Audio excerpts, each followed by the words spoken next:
నన్ను చుట్టుముట్టిన రాత్రి ఉత్తర ధ్రువం నుండి దక్షిణ ధ్రువం వరకు వ్యాపించిన అంధకారపు గుహలా చీకటిగా ఉంది. కానీ నేను కృతజ్ఞత తెలుపుతున్నాను. ఏ దేవతలైనా సరే నాకు ఇచ్చిన ఈ అజేయమైన ఆత్మ కోసం. పరిస్థితులు ఎంత క్రూరంగా నన్ను పట్టుకున్నా నేను భయపడి వెనకడుగు వేయలేదు, గట్టిగా విలపించలేదు. పరిస్థితులు నన్ను ఎంత గట్టిగా కొట్టినా, నా తల రక్తప్టేరుగా మారినా నేను తలవంచలేదు. ఈ కోపం, కన్నీటి ప్రపంచం దాటి చీకటి భయం ఎదురు చూస్తుంది. కానీ సంవత్సరాలు ఎంత భయపెట్టినా నేను భయపడిన వాడిగా ఎప్పటికీ కనబడవు. ప్రవేశద్వారం ఎంత ఇరుకైనదైనా జీవనపత్రంలో శిక్షలు రాయబడ్డాయి అన్నది ముఖ్యం కాదు.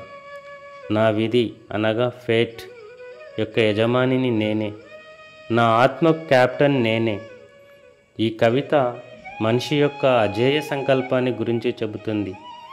జీవితంలో ఎంతటి కష్టాలు, బాధలు, దురదృష్టం ఎదురైనా తలవంచకుండా నిలబడాలి. బాహ్య పరిస్థితులు మనపై దాడి చేస్తాయి, కానీ మనసు, ఆత్మ మన చేతుల్లోనే ఉంటుంది.